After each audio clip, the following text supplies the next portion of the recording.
Dear students, today we are going to start your chapter number 15 probability. तो probability से पहले आपने plus one में जो चीज पढ़ी थी उसको हम रिवाइज करते हैं। कुछ डेफिनेशन आपने पढ़ी हुई है। सैंपल स्पेस पहले ये पढ़ा हुआ आप लोगों ने। What is sample space? That is set of all possible outcomes. ये डेफिनेशन आप लोगों ने पहले पढ़ी हुई है। मान लीजिए एक डाई को थ्रो करते हैं तो पॉसिबल आउटकम क्या होगा? 1 2 3 4 5 6 का सेट। फिर उसके बाद आपने पढ़ा हुआ है event. What is mean event? Event is a subset, it is a subset of sample space. अब इवेंट कैसे होते हैं? नल और इम्पॉसिबल इवेंट, यानी कि जो पॉसिबल ही ना हो, यानी कि एम्प्टी, जिसके फेवर में कुछ ना आए। यूनिवर्सल या श्योर इवेंट। श्योर इवेंट क्या होगा? अगर आपका इवेंट और सैंपल स्पेस बराबर आ जाए। जैसे हम डाई को थ्रो करें, हम कहेंगे नंबर ऑलवेज लेस देन 7, हमेशा होता है। और इसके बाद आपने म्यूचुअली एक्सक्लूसिव इवेंट, ये वर्ड भी पढ़ा हुआ है। एक्सक्लूसिव का मीनिंग होता है आपस में एक्सकल्जन, यानी एक बार में एक ही हो। Happens only one, happens only one at a time. अगर हम इसको सेट थ्योरी की टर्म में समझें, सेट थ्योरी की टर्म में क्या होगा? अगर ए और बी कोई दो इवेंट है, they are called mutually exclusive. अगर इनके इंटरसेक्शन में फाई आ जाए, कुछ भी कॉमन ना हो। और एक वर्ड और आपने पढ़ा हुआ है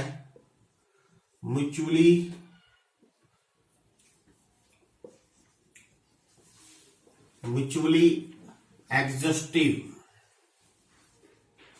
इसका मीनिंग होता है अगर हमारे पास मान लो E1 E2 E3 En, ये ऐसे इवेंट है, अगर हम इन सबकी यूनियन ले लें तो ये यूनियन आपके सैंपल स्पेस, अगर सैंपल स्पेस S है तो ये S के बराबर आ जाए, जिसमें इनसे बाहर कुछ भी ना हो। यानी कि सैंपल स्पेस का हर एक एलिमेंट इनमें किसी न किसी में जरूर हो। और इसके बाद आपने प्रोबेबिलिटी डिफाइन की थी। Probability of any event E आपने डिफाइन की थी, it is number of favourable to E upon total possible outcomes, या जितने एलिमेंट सैंपल स्पेस में हैं पॉसिबल आउटकम्स। ये डेफिनेशन आप लोगों ने प्लस में पढ़ी हुई है। इसके बाद अगर दो कोई इवेंट हो A and B, then you also study the union law. A और बी या यूनियल या एडिशन लॉ भी बोलते हैं। We defined is probability of A, probability of B. अगर इनमें कुछ भी कॉमन होगा तो वो कर देंगे माइनस। ये कुछ चीजें थी जो आपने प्लस वन में पढ़ी हुई है। और ओड्स इन फेवर, ये भी वर्ड आप लोगों ने 11वीं में पढ़ा हुआ है। ओड इन फेवर का मीनिंग होता है favourable case, ratio unfavourable case. इसका मीनिंग मान लीजिए ये M1 रेशो M2 है, इसका मीनिंग M1 फेवर में है, M2 इसके अनफेवर में अगेंस्ट है। तो अगर ये इवेंट ई है मान लीजिए, तो इसकी प्रोबेबिलिटी आप कैसे लिखते हो? प्रोबेबिलिटी वही रहेगी। फेवरेबल कितने हो गए? M1, और कुल हो गई M1 प्लस M2।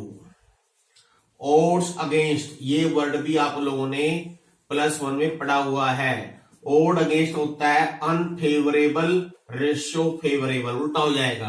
पहले अनफेवरेबल आएंगे और उसका रेशियो फेवरेबल के सी से। ये कुछ डेफिनेशन सी थी जो आप लोगों ने प्लस वन में पढ़ी हुई है। जो प्लस टू में जो स्टार्टिंग पॉइंट है वो है आपका कंडीशनल प्रोबेबिलिटी। जो पहला टॉपिक है जो प्लस टू में पढ़ोगे आप, conditional probability. We start with conditional.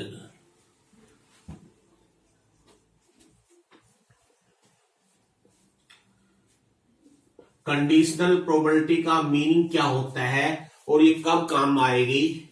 मान लीजिए if you want to find the probability of, मान लीजिए आपने प्रोबेबिलिटी ऑफ ए निकालनी है, इफ इट इज नोन या गिवन बी ऑलरेडी हैपन, यानी किसी इवेंट की प्रोबेबिलिटी निकालनी है जबकि ये गिवन हो उससे पहले एक इवेंट हो चुका है।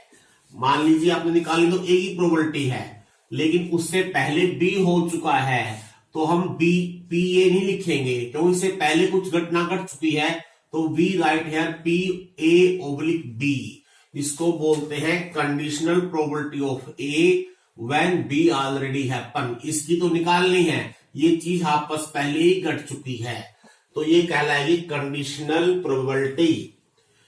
ए इवेंट की कंडीशनल प्रोबेबिलिटी जब बी पहले ही हो चुका हो। जैसे हम छोटा एग्जांपल लेते हैं, मान लीजिए लेट अस टेक एग्जांपल, एक बैग में 2 रेड बॉल है और 3 ब्लैक बॉल है। If we say A is the event, 1 ball drawn found to be red. मान लीजिए हमने एक बॉल निकाल ली और वो बॉल रेड निकली, तो आप पी ए क्या लिखोगे? कुल 2 रेड थी और कुल 5 थी, वी राइट हियर 2/5। अब अगर मैं बी इवेंट कहता हूं, now again draw a ball, draw 1 ball, given क्या होगा? First ball is not replaced, found to be red. इसका मीनिंग क्या है? मैंने अब दोबारा से एक बॉल और निकाल ली और एक कंडीशन लगा दी, जो पहली बॉल निकाली थी हमने वो वापस नहीं रखी है और अब ये बॉल रेड है, तो आप क्या लिखोगे? अगर आपने सीधा पीबी लिख दिया तो क्या आंसर आएगा? पीबी। ये पूरी लाइन पढ़नी पड़ेगी आपको, भाई हमने क्या किया है। अब इसको पीबी की बजाय हम लिखेंगे B/A, क्योंकि अब हमको ये पता है इस बॉल की प्रोबेबिलिटी तो निकालनी है इस इवेंट की, लेकिन ये पहले कर चुका है। अब ये क्या है भाई, 1 बॉल निकालनी है, वो रेड होनी चाहिए। अब जब तक इसके बारे में नहीं पता होगा कि आपने कौन सी बॉल पहले निकाली हुई है, तो आप यहां आंसर नहीं लिख पाओगे। अगर मान लो मैंने सिर्फ टीवी लिख दिया, अब हमको ये नहीं पता कि पहली बॉल क्या निकली थी। आपने रेड बॉल की प्रोबेबिलिटी निकालनी है, ठीक है, कुल बॉल तो 4 रह गई, एक बॉल बाहर निकल चुकी है। अब पहली जो बॉल निकली है वो रेड है या ब्लैक है, इस बारे में अकेले बी से नहीं पता चलता। अगर मैं यहां लिखूं B/A, अब हमको पता है कि एक रेड बॉल पहले निकली हुई है, इसका मीनिंग इसको लिखेंगे 1 और कुल बॉल रहेगी 1 + 3 4। तो इसको लिखने का तरीका ये बनेगा। एक एग्जाम्पल और देखिए, मान लीजिए आई टॉस ए डाई। अगर एक मैं डाई को टॉस करता हूं तो सैंपल स्पेस क्या बनेगा आपका? What is sample space? 1 2 3 4 5 6। Let A event odd number आए, तो ओड नंबर आए क्या होंगे? 1 3 5। और बी इवेंट कहूं नंबर इज लेस देन 3। अगर आप दोनों की अलग अलग प्रोबेबिलिटी देखोगे, अगर आपने सिर्फ पीए लिखना है तो आप लिखोगे 3/6। अगर आपने पीबी लिखना है, 3 से छोटे नंबर कौन से आएंगे इसमें? 1 2, तो आप लिखोगे 2/6। लेकिन अगर मैं यहां लिख दूं A/B, अब क्या आंसर होगा? क्या ये पीए के बराबर आएगा या पीए के बराबर नहीं आएगा? देखो इस पूरे क्वेश्चन को पढ़िए और ये ए स्टेटमेंट पढ़ जाएगी। अब इसका मीनिंग है ए की प्रोबेबिलिटी निकालनी है, बी इज गिवन, यानी कि बी ऑलरेडी दे रखा है, यानी कि अब ए के लिए बी सैंपल स्पेस बन जाएगा। अब बी में कितने नंबर है? कुल बी में कितने हैं? 2। ए क्या है? ओड नंबर आए। अब इनमें देखने आपने ओड नंबर कितने हैं। अब इसमें ओड नंबर क्या है? 1, तो ये 1/2। देखिए हालांकि कैलकुलेशन करने के बाद बराबर आ रहा है, लेकिन इट इज नॉट नेसेसरी बराबर आए, तो ये आपने देखना है ये 1/2 है, ये 3/6 काटने के बाद 1/2 आएगी। लेकिन इनसे भी दोनों बराबर नहीं है। ये ए बाई बी लिखने का तरीका है। अब इसको हम जनरलाइज करते हैं। देखिए ए बाई बी का मीनिंग क्या हुआ, ए और बी में कॉमन कितने एलिमेंट है। अगर हम ए और बी देखें, ए में कितने हो, ए इंटरसेक्शन बी में कितने कॉमन, 1, तो we write A intersection B, और नीचे क्या है, बी के element, number of element in B. इसको हम ऐसे लिखेंगे, यानी कि ए बाई बी की जो प्रोबेबिलिटी डिफाइंड होगी, कंडीशनल प्रोबेबिलिटी डिफाइन करेंगे हम, number of element in A intersection B बटे number of element in B. अब इसको आगे थोड़ा और सिंप्लीफाई करेंगे।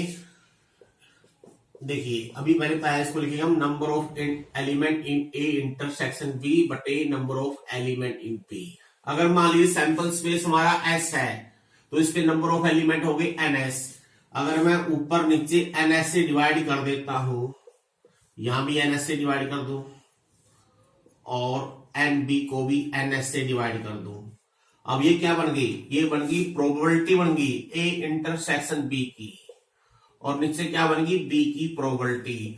अब फाइनली जो रिजल्ट आपने याद रखना है, कंडीशनल प्रोबेबिलिटी का जो रिजल्ट बनेगा, A by B, you write probability, दोनों की कॉमन प्रोबेबिलिटी और नीचे वाले की प्रोबेबिलिटी से डिवाइड कर देंगे। सिमिलरली अगर मान लो बी बाई ए होता, तो हम लिखते probability B intersection A upon probability of A. अब कुछ रिजल्ट्स और हम याद करेंगे। अब we take some simple results. Now it is probability E oblique E, ये हमेशा 1 होगी। क्यों होगी, इसको क्या लिखेंगे, P E intersection E upon PE. अब ई इंटरसेक्शन ई क्या होता है, ई होगा, सेम सेट हो गया, तो पीई बटे पीई कितना हो गया, 1।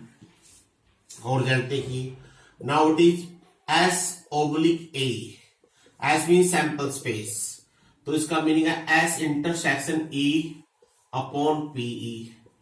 अब ई क्या है, ई एस का ही सबसेट है, इसलिए एस इंटरसेक्शन ई ई हो जाएगा, तो पीई बटे पीई ये भी बना गया। अगर मान लीजिए 2 सेट आ जाए, ए यूनियन बी का लाभ आपको पता है क्या होता है, ये होता है P A plus P B minus P A intersection B. लेकिन अगर आपको ए यूनियन बी की कंडीशनल प्रोबेबिलिटी लिखनी हो, सपोज यहां इवेंट ई ले दें, तब क्या होगा, बस क्या होगा, इन सबके नीचे अगर यहां ओब्लिक ई है तो सबके नीचे ओब्लिक ई आ जाए। कैसे, देखिए कैसे प्रूव करेंगे इसको।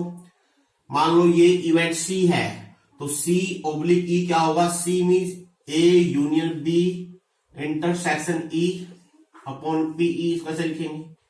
और यहां लगाइए डिस्ट्रीब्यूटिव लॉ, इसको लिखते हैं P A union E intersection B union E upon P E, and ये ए इंटरसेक्शन ई, यहां यू आएगा। Now here we apply union law, ये मान लो x है, ये y है, तो यूनियन लॉ क्या होता है, पी एक्स ये प्लस पी वाई ये माइनस पी, इन दोनों का इंटरसेक्शन, ई 2 बार आया है तो आपने एक बार ही लिखना है, इसको हम ऐसे लिखेंगे। अब बटे पीई है, अब एक पीई अलग अलग कर दीजिए, इसके नीचे भी ले आइए, इसके भी नीचे ले आइए, इसके भी नीचे ले आइए। अब ये क्या बन गया, ये बन गया कंडीशनल प्रोबेबिलिटी ऑफ ए, ये बन गई कंडीशनल प्रोबेबिलिटी ऑफ बी, ये बन गई conditional probability of A intersection B. Just आपने यूनियन लॉ वाले में जिसके साथ कंडीशनल है वो नीचे आ जाएगा। अब ये कुछ हमने रिजल्ट स्टडी किए हैं जो आप डायरेक्टली यूज कर सकते हो। एक रिजल्ट और पढ़ेंगे, what is probability A bar mean A नहीं होना, तो इसे कैसे लिखेंगे हम, वी राइट हियर ए बटे पी बी। अब इसका मीनिंग क्या है मैथमेटिकली, ए बार इंटरसेक्शन का मीनिंग होता है पी ए में से ए इंटरसेक्शन बी घटा दें। आप जानते हो ए सॉरी पी बी में से। इसका मीनिंग है बी तो हो ए ना हो, बी हो ए ना हो, तो बी में से दोनों की कॉमन हटा देंगे। अगर ऐसे समझ ना आए डायग्राम बनाकर देख लीजिए। ये मान लो ए है, ये बी है, तो ए बार क्या होगा ये वाला, उसका बी से इंटरसेक्शन ये आ गया, यानी बी में से कॉमन हटा देंगे तो बटे पीबी। अब इनको अलग अलग करेंगे, पीबी बटे पीबी 1 हो गया, 1 माइनस ए इंटरसेक्शन बी बटे पीबी, और ये क्या बन गई conditional probability of A by B. अब आपने डायरेक्ट याद रखना है ए बार बटे बी, 1 में से ए बटे बी की प्रोबेबिलिटी हटा देंगे। ये कुछ रिजल्ट से थे जो हमने किए हैं। Now we take some numerical problem depend upon conditional probability. जैसे हम कुछ एग्जांपल लेंगे। I take example number 5. A pair of dice is thrown. एक पेयर ऑफ डाइस को थ्रो करेंगे तो सैंपल स्पेस बनेगा 36 का। ये एग्जांपल नंबर 5 है बच्चों। Find the probability that 10 is a pair or greater. Let A is the event, जो दोनों डाई का सम है वो 10 या ग्रेटर हो,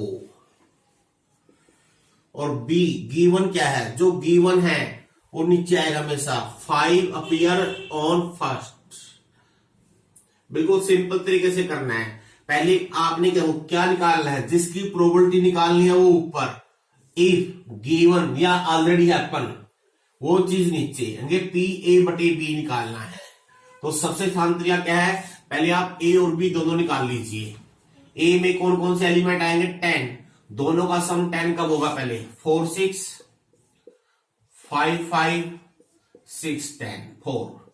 अब ग्रेटर में दोनों का सम 11 या 12, 11 वाले सम 2 पेयर हो गए और 12 वाला 1 पेयर हो गया।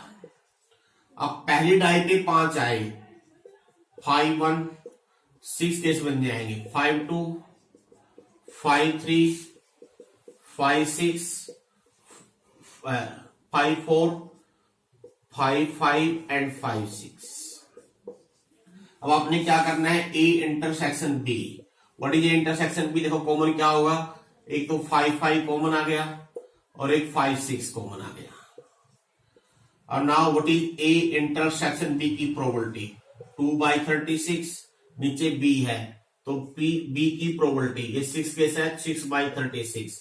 लापता है ये होता है पी ए इंटरसेक्शन बी बटे पी बी। दोनों वैल्यू हमारे पास है, यह 2/36 और वो है 6/36। Your answer is 2/6। You can solve 1/3। और देखिए नेक्स्ट एग्जांपल,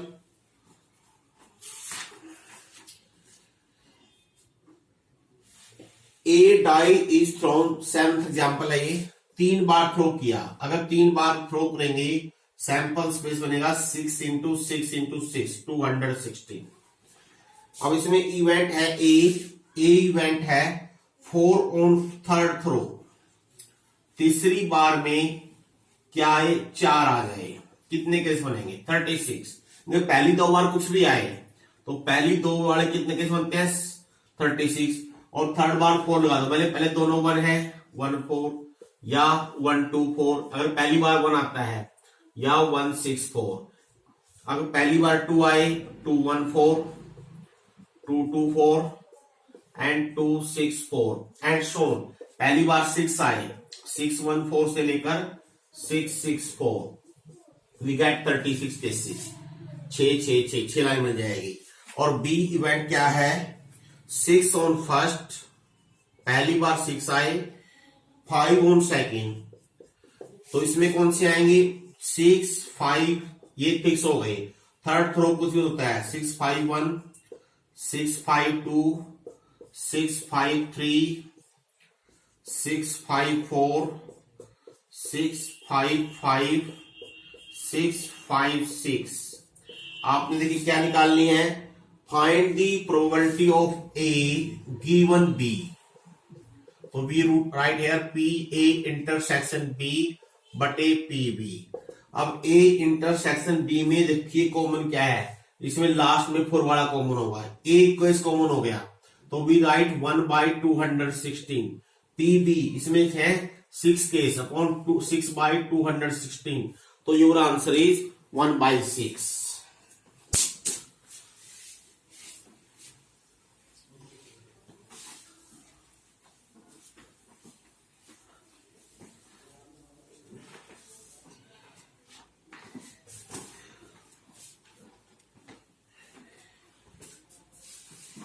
नेक्स्ट एग्जाम्पल देखिए,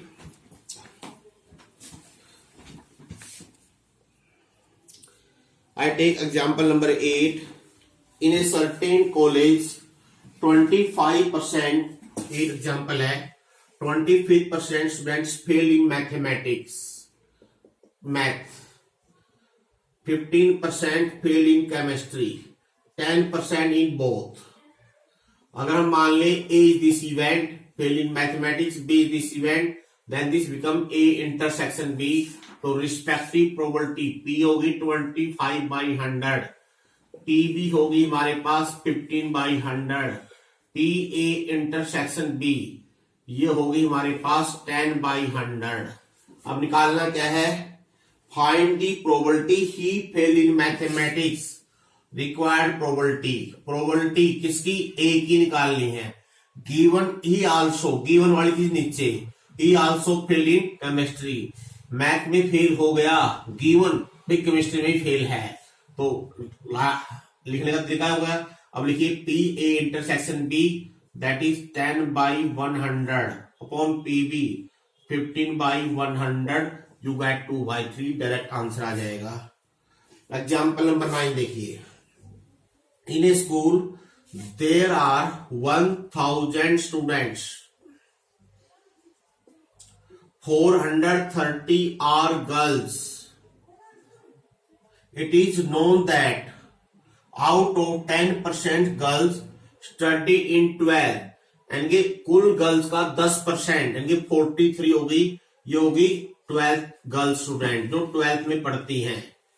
What is the probability randomly selected student in class 12 given he is a girl student? Question क्या हुआ, 1000 में से हमने रैंडमली एक स्टूडेंट सिलेक्ट कर लिया, और जब उससे पूछा गया कि कौन सी क्लास है, तो उसकी क्लास 12th है, ये प्रोबेबिलिटी निकालनी है कि वो 12th का स्टूडेंट है। गिवन क्या है, गर्ल्स, कि हमने जो स्टूडेंट सिलेक्ट किया वो गर्ल निकली, तो प्रोबेबिलिटी निकाली कि वो 12th में है, तो 12th वाला इसको एक इवेंट मान लो, गर्ल स्टूडेंट को B मान लो। तो आपने क्या निकालना है, he is a student of 12th, A की प्रोबेबिलिटी निकालनी है गिवन B। अब by the law of conditional probability इसको हम ऐसे लिखेंगे। अब देखिए probability of A intersection B, इसको पढ़िए और लिखिए। A मीन कॉमन, दोनों चीजें हो, 12th का स्टूडेंट्स भी हो, गर्ल्स भी हो, 12th गर्ल स्टूडेंट की प्रोबेबिलिटी, 12th गर्ल स्टूडेंट कितने हैं 43 और कुल है 1000। व्हाट इज PB, B क्या है, गर्ल स्टूडेंट्स हो, ये कितने हैं 430 और कुल कितने हैं 1000। अब वैल्यू पुट कर दीजिए, ये होगी 43/1000, इट इज 430/1000, तो यू गेट 1/10 आंसर। नेक्स्ट देखिए, mother father, example number 11, mother father son lie up random in a photo, family photo. 3 mother father और एक सन, 3 लोग मिलकर एक फैमिली फोटो बनाते हैं इकट्ठे एक लाइन में खड़े होकर। अगर हम A कहें, A and B are the 2 events, अगर A इवेंट हो सन ऑन वन एंड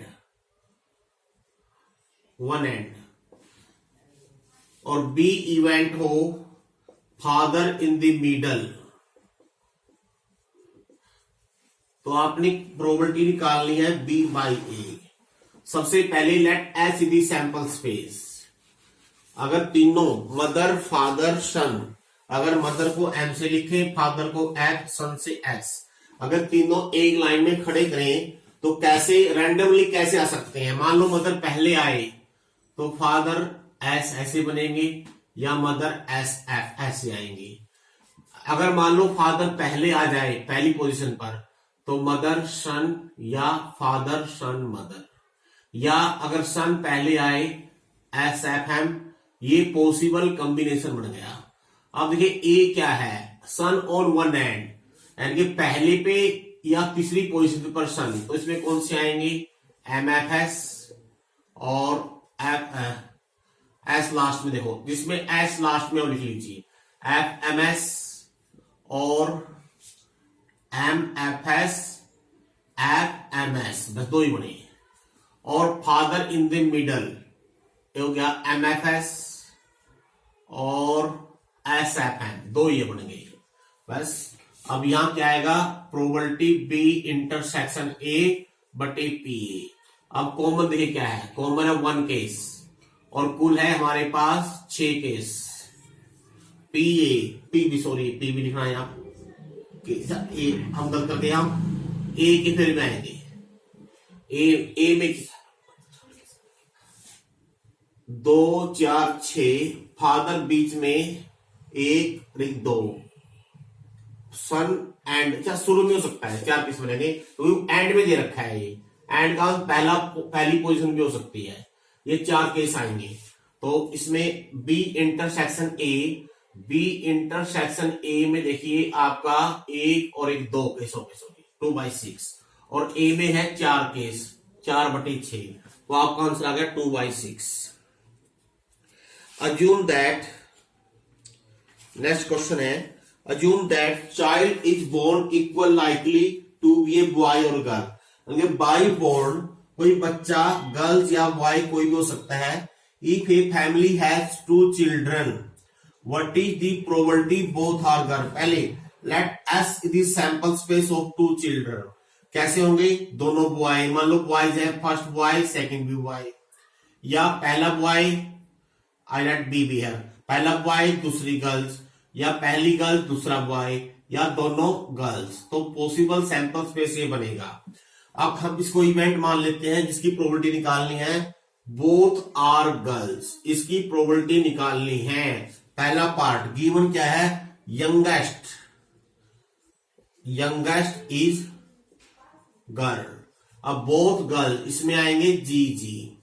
अब पहले पार्ट में ये गिवन है, इसको बी इवेंट मान लें, तो यंगेस्ट गर्ल, बाद वाला गर्ल्स कौन सा होगा, BG एंड जी, 2 केस हो गए, तो ये गिवन हो गया। तो इस केस में निकालनी है A/B। देखिए इन दोनों में कॉमन प्रोबेबिलिटी क्या है, जी 1 केस और कुल 4 केस, और बी में है 2 केस 2/4, तो आंसर इज 1/2। सेकंड पार्ट में क्या है, at least 1 is girl. Second part अगर को सी मान लें, एटलीस्ट 1 गर्ल्स। अब चाहे गर्ल्स पहली हो या दूसरी हो, कम से कम एक और जरूरी है, तो इसमें तो कोई गलत नहीं है, ये तीनों के आ जाएंगे, BG GB GG। तो अब इस केस में A/C क्या बनेगी, इन दोनों में तो वही कॉमन है 1/4, और यहां हो गए 3/4, your answer is 1/3। Now we take last example. अब देखिए जो हमने अब तक केस स्टडी किए हैं, इनमें जितने भी सैंपल स्पेस के एलिमेंट्स हैं, ऑल आर इक्वली लाइकली का मीनिंग होता है जिसकी संभावना सबकी बराबर हो। जैसे हम एक कॉइन टॉस करते हैं, तो हेड और टेल दोनों की संभावना बराबर होती है। हम एक प्लेइंग कार्ड निकालते हैं 26 में से रैंडमली, हर एक कार्ड की इक्वली बराबर संभावना है, भी कोई भी कार्ड, हर कार्ड की 1/52 आने की संभावना है। अगर हमारा एक्सपेरिमेंट ऐसा हो जिसमें म्यूचुअली जो है इक्वली लाइकली ना हो, तो कैसा होगा, ऐसा ही एग्जांपल देखिए। It is example number 13। Consider the experiment throwing a die. हमने एक डाई थ्रो की पहले, if a multiple of 3 appear, 3 या 6 आए, तो हमने थ्रो करनी है दोबारा फिर डाई। अगर 3 या 6 का मल्टीपल आता है, 3 या 6 आता है, अदरवाइज या 3 या 6 नहीं आता है, तो आपने फिर कॉइन टॉस करना है। अदरवाइज तो पहले इसका सैंपल स्पेस क्या बना वो बनाते हैं। पहला काम किया, डाई थ्रो कर दी। मान लो डाई पे 3 आ गया तो डाई थ्रो करनी है, 6 आ गया तब भी डाई थ्रो करनी, दोबारा फिर अगर 3 या 6 ही आता है तो कोइन टॉस करना है। तो पहले वाला 3 आता है तो दोबारा डाई थ्रो करेंगे, दोबारा चाहे कुछ भी आ जाए, 3-1 भी हो सकता है। अगर पहली बार 3 आता है तो सैंपल स्पेस आपका ऐसा दिखाई देगा, क्योंकि दूसरी बार कुछ भी आए उसको आपने लिख लेना है। या फिर 6 आता है तब भी डाई ही थ्रो करनी है।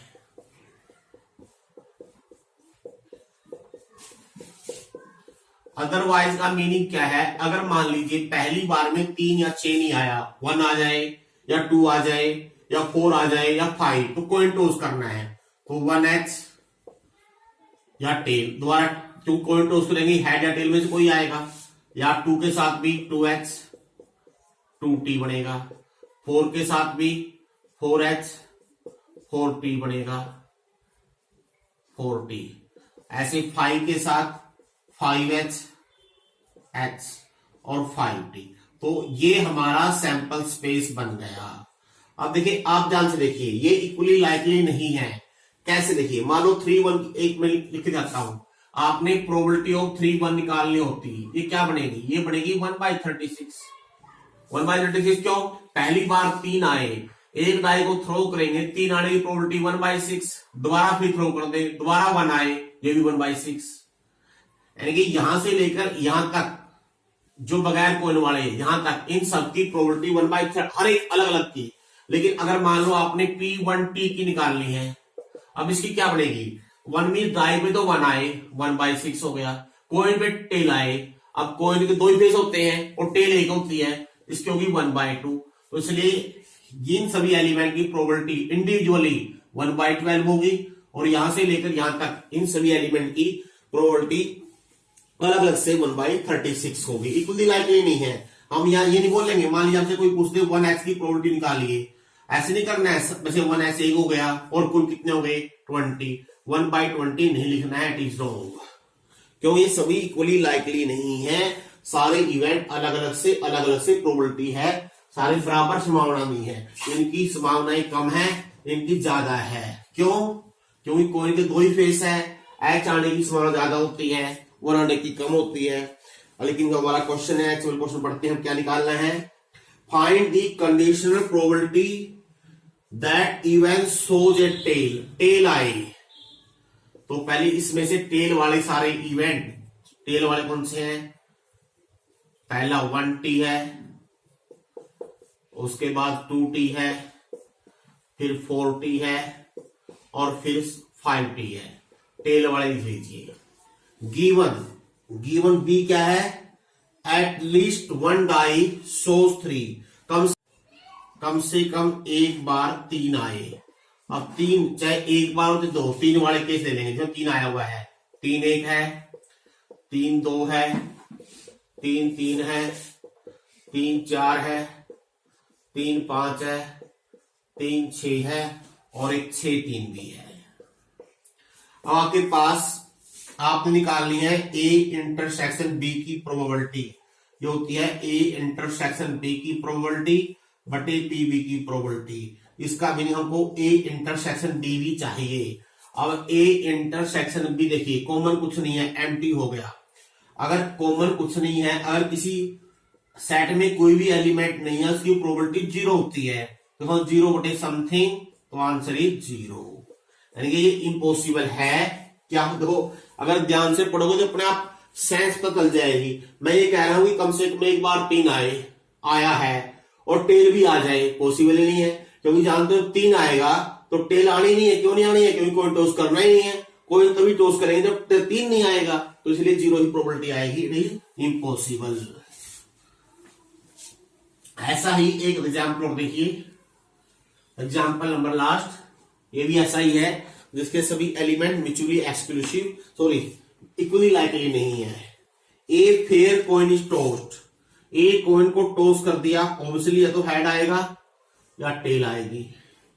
If the coin shows head, अगर हेड आ जाए दोबारा फिर टॉस करना है, अगेन टॉस, अगेन फिर H और T आएंगे। अगर टेल आ जाए तो आपने डाई थ्रो करनी है। अगर डाई थ्रोगे तो 1 आएगा या 2 आएगा या 3 आएगा या 4 आएगा या 5 आएगा या 6 आएगा। तो व्हाट इज सैंपल स्पेस, क्या बनेगा, HH, पहले H आ गया फिर H, या HT, HH या HT, या टेल आती है तो T1, T2, T3, T4, T5, T6। अभी प्रोबेबिलिटी निकालनी है। Find the probability that die shows a number greater than, die जो हमने थ्रो किया उस पे नंबर 4 से बड़ा आए, और बी क्या है, given at least one tell.